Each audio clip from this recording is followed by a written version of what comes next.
Chapter 4 An Inconvenient Reunion. When you wake up the following morning, your bed is empty. The stranger's belongings are gone, and you allow yourself a swell of disappointment at the lack of romance. You hope that last night was as amazing for him as it was for you. Then you see the note on the bedside table, laid gently along a primrose rose picked from the flowering vines around the window. Smiling, you pick it up and read, I apologize for leaving so early, but I couldn't bear to wake you. Thank you for last night. Perhaps we can arrange to meet again if you linger in Hogsmeade. Send any correspondence to the castle if you wish.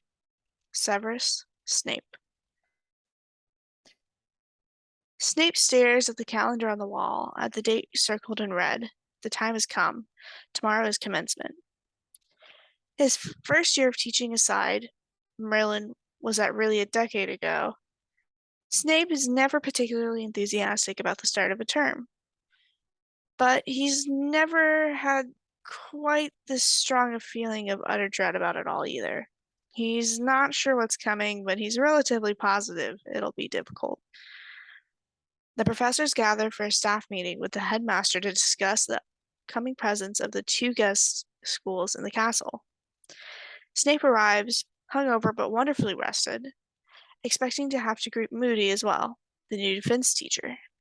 Mercifully, however, the old irritating paranoid wizard has not yet arrived. That makes things easier.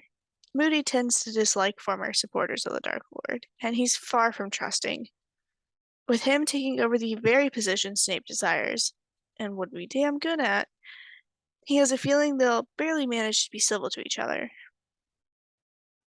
Dumbledore also announces a transfer student from the Salem School for Witches. The whole scenario confuses Snape, as this sort of thing is not usually heard of.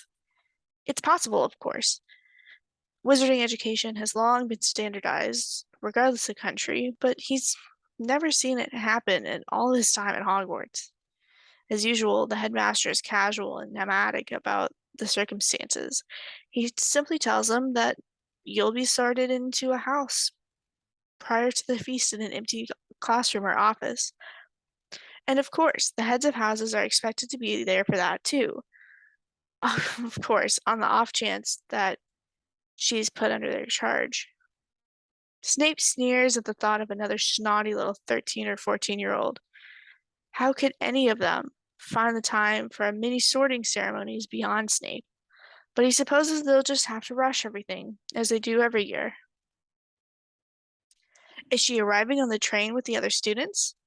Flitwick's voice is shakier than usual. Apparently, he's had the exact same thought as Snape. If you arrive when everyone else does, the first year's sorting will have to be delayed.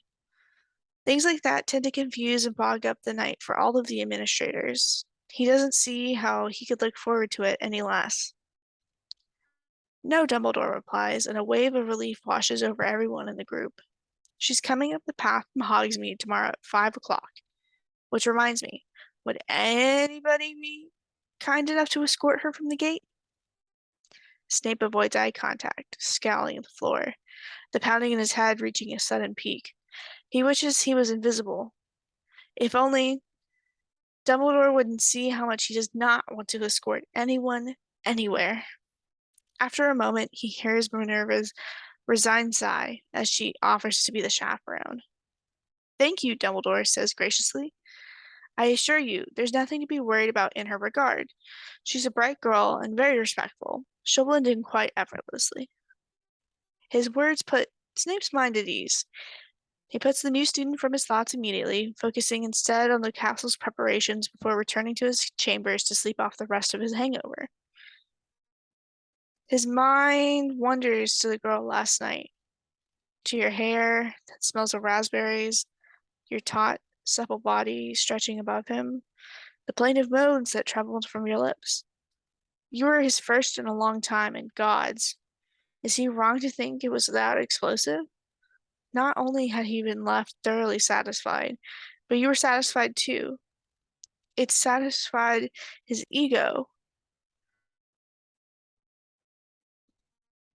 He regrets not asking how to contact you in the future. unless you choose to do so. He's only left with your warmth, the smell of raspberries, and your name. It's a name that runs through his aching head until unconsciousness overcomes him. On September 1st, he wakes up feeling far more rested than he has been for the entire summer prior. A good shag has apparently done him wonders. But he's no more optimistic to the school year ahead, nor is he looking forward to the tedious events of the day. Your face is still behind his eyes whenever he closes them, looking up at him with the wide eyes or with your mouth open in pleasure. He pinches the bridge of his nose, glancing momentarily at the mirror, and heads up to the Great Hall. You arrive at the Hogwarts gate shortly before 5 on the evening of commencement. It's raining, and you cast a little weatherproofing spell on the cloak of your hood, bouncing up and down on your heels as you wait. You spent last night at your father's house and had a pretty good time, all things considered.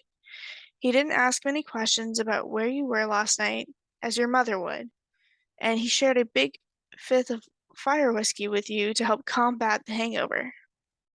Scale of dragon that burned you, we used to say. He told you we're looking drunk and flushed with laughter. You're startled to find that you'll miss him while you're at Hogwarts. You made a promise to him to write. He beamed, tears welling in his eyes as he told you how happy he was to finally reunite with you.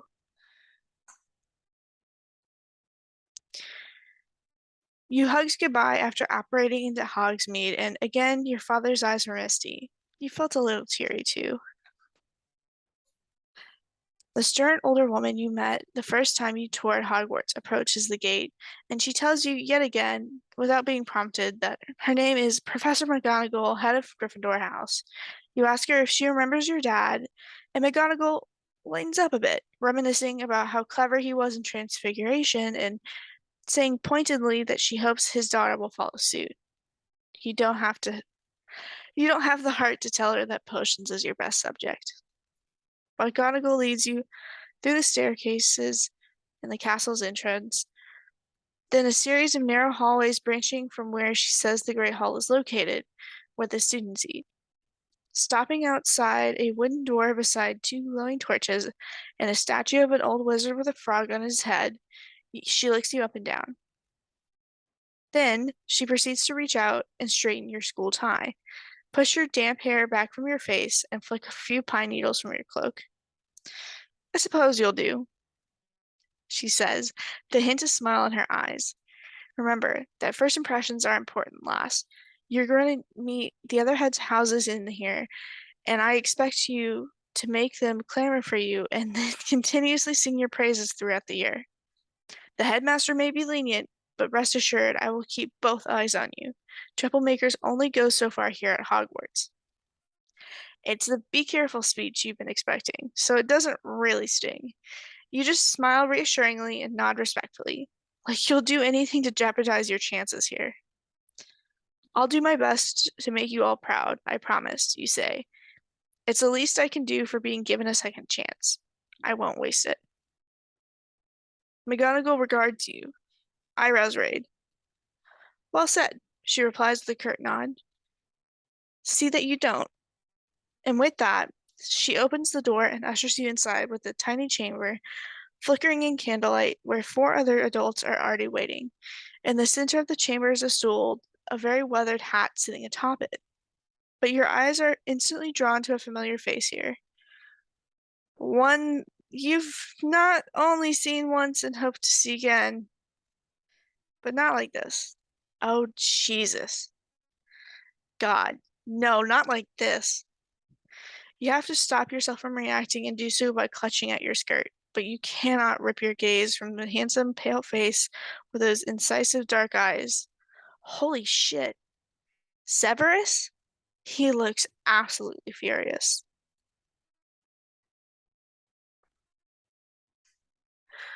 When you first walk into the room, Snape goes through a horrible moment of disorientation.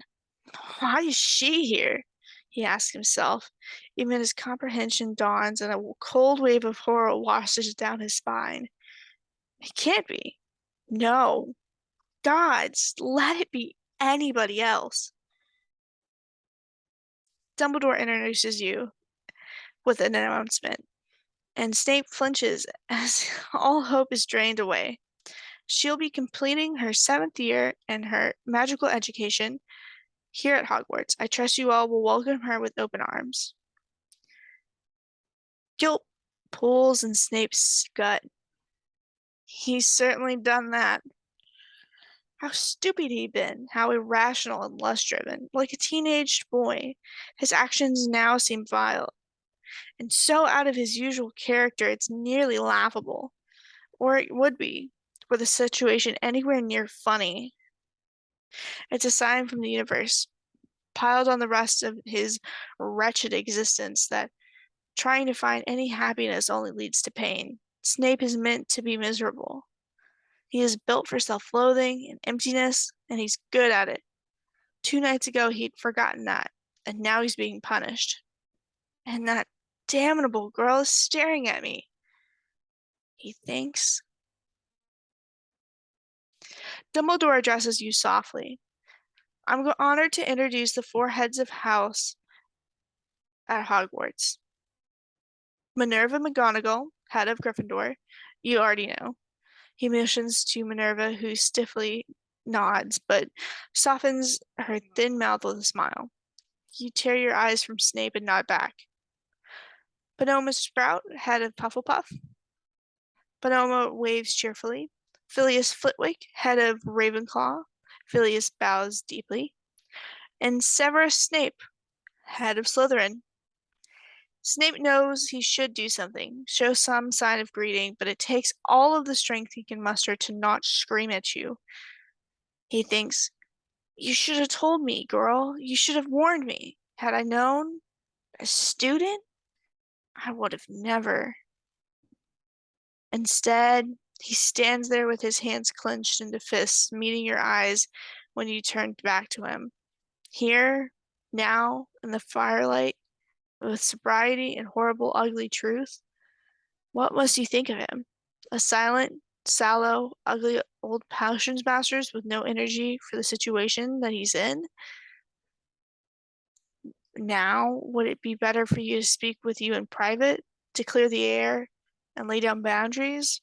Or should he simply ignore it until you move on and sleep with someone else? The pounding in his school demands that he simply forget that that night ever happened. But he can't. He knows. And you certainly haven't. The sorting goes quick, blurred by his thoughts and nausea. He watches your slender back as you sit on the stool, watches that filthy hat cover your hair, watches the tension in your shoulders. He feels an electric jolt when the hout yells, Slytherin! After only a moment, a cold trickle crawls down his spine, horror and the slightest tinge of unwanted excitement. This is bad. This is terrible. You'll be so close. Had you been sorted into another house, and assuming you do not interest yourself with potions, he might have been able to ignore you until the year is out. It's a large school, and he does not make a habit of needlessly socializing, but a student in his own house, especially an exchange student in need of advising, the possibility that you will not have to work together is non-existent. Perhaps he should tell Dumbledore. He might understand. But where would that leave you? And where would that leave Snape? His pride, his career? No, that's not an option. The only thing to do is set down firm boundaries, and quickly. And he can't get distracted by your eyes, or your smell of raspberries, or the memory of your slender throat above him. Stop that, he says in his head. The headmaster is turned toward him expectantly, one hand on your shoulder. Of course. Who is to show you to the dormitories if not him? He nods at Dumbledore as though he heard his request and sweeps out the door, with you right on his heels. You have never, in your life, been this utterly horrified. Christ. The things you get yourself fucking into. You're so angry with yourself, you could scream. A professor? Jesus Christ! Jesus Christ! What are you going to do? How will you ever meet his eye? How can you sit in whatever class he teaches and not go red and silent? But he doesn't say a word to you as you navigate the long castle corridors, but you get a look at his face. Tight, drawn, pale. So different to his composure the other night. So relaxed. Even smiling. A strong image of the way his eyebrows fear and pleasure is sticking in your mind. You did that to him. This man now cold and distant. In fact, he looks like he's seething, and you suppose you can't blame him. You've certainly never been more embarrassed. What to do? The silence is growing awkward as the walk lengthens. This thing between you, this elephant in the room of attraction and secrets, can't just be suppressed. You won't work that way. It doesn't seem like your new head of house is going to bring it up. Severus Snape stops abruptly before a black iron door in the niche of a stone wall. So, deep in your thoughts, you neglect to pay attention to your route, but it seems like you've descended many flights of stairs. The black-robed man opens the door quickly and reaches back and none too gently places his hand on the small of your back to push you inside. The touch feels electric, even through your shirt. You stumble as you go into a cramped room overflowing with books and candles, one desk facing you from the back wall. Ink pots and quills are strewn across its surface, weaving around piles of parchment, potion vials, and a cauldron or two. Severus stops just inside the door to close and latch it. Your breath catches on your throat as you turn to face him. Where are you, and what is he planning? You watch him for a long moment. Onyx eyes full of irritation, a white face above a long, black-clothed body, black hair falling carelessly to his shoulders, long-fingered hands. Oh, you remember those. Fascinating features, but an odd but undeniable attractiveness. It's annoying how much you still want him, how fresh in your mind he can do those things to you. He can still do them to you if he wants. But of course he doesn't. Severus's fingers are pinching the bridge of his nose, his jaws growled, and his eyes fixed to the corner. He's evidently trying not to think of anything but what to say next. You have no clue what the words to choose are. I assume it's obvious, he says finally, the silky cant of his accent sending shivers up your spine, that not that we will not only progress in the fashion which we began. You can only nod. It feels as though you've swallowed a rock.